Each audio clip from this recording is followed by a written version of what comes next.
হয় অগাতে মরণ লাগবো, নাহলে পুলিশে ধরে লয়ে যাব। ওটিটি প্ল্যাটফর্ম হইচই মুক্তি দিয়েছে রঙিলা কিতাব। কিঙ্কর আহসানের লেখা উপন্যাস রঙিলা কিতাব এর পর্দার রূপ এই সিরিজ। পরিচালনা করেছেন অনম বিশ্বাস। প্রথম সিজনে আছে মোট ৮টি পর্ব। এর কাহিনী সম্পর্কে হইচই বলেছে, বরিশালের শান্ত শহরে প্রদীপ তার অন্তঃসত্ত্বা স্ত্রী সুপ্তির কাছে তার অপরাধ জীবন ছেড়ে দেওয়ার প্রতিজ্ঞা করে, কিন্তু হঠাৎ আধার ঘনায় যখন এমপি হত্যাকাণ্ডে প্রদীপ জড়িয়ে পড়ে। জীবনযুদ্ধের পরিহাসে শত্রুর মোকাবেলা করে সে কি পাবে তার স্ত্রী ও আসন্ন সন্তানকে নিয়ে এক নতুন জীবনের সন্ধান? শেষ লাইনে করা এই প্রশ্নটির উত্তর খুঁজতেই দেখতে হয় ৮টি পর্ব।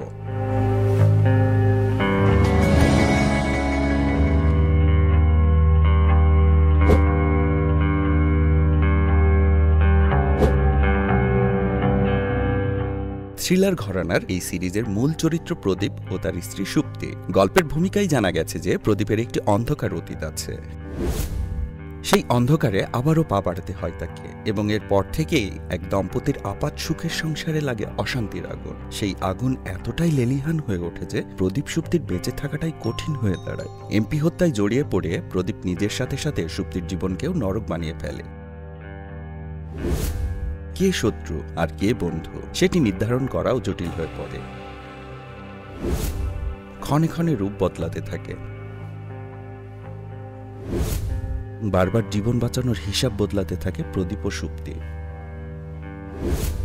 রঙিলা কিতাবের গল্পে গতি আছে বেশ, তবে স্বাভাবিকভাবে এই উপন্যাসকে ৮ পর্বে থ্রিলার চিত্রনাট্যে রূপ দিতে গেলে বিয়োজন করতে হয় অনেক কিছু, সংযোজনও কিছু হয় প্রয়োজন মাফিক। সেদিক থেকে এই সিরিজের গল্প বলার ঢং একরৈখিক খানিকটা, একের পর এক ঘটনা এবং তার প্রতিক্রিয়ার আরও টুকরো টুকরো ঘটনা ঘটতে থাকে। তবে হ্যাঁ, চেনা গল্পে টুইস্ট আনার চেষ্টা ছিল।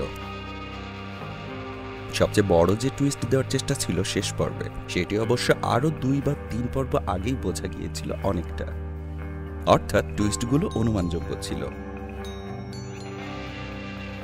এতে করে সিরিজের থ্রিল বেশ খানিকটা কমেছে বইকি। অঞ্চলভিত্তিক গল্প হলেও পর্দায় আঞ্চলিক ভাষার ব্যবহারে ঘাটতি দেখা গেছে, বিশেষ করে স্থানভেদে ভাষায় আঞ্চলিকতার প্রয়োগ যথার্থ হয়নি।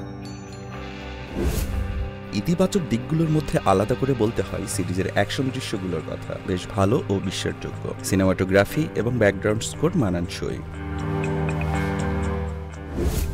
এই সিরিজে অভিনয় করেছেন পরিমণি, মোস্তাফিজুর নূর ইমরান, ফজলুর রহমান বাবু, মনোজ পরমাণিক, ইরেশ জাকের প্রমুখ। রঙিলা কিতাব এর শেষটা খুবই চিত্তাকর্ষক। শেষ দৃশ্যটি এক নতুন সুর ইঙ্গিত দেয়, সংকেত দেয় নতুন সিজনের। গল্পের যে মোড়ে এসে প্রথম সিজনের জবানিকা পতন হয়েছে, সেখান থেকেই বলতে হয় যে দ্বিতীয় সিজন হলে খারাপ হবে না।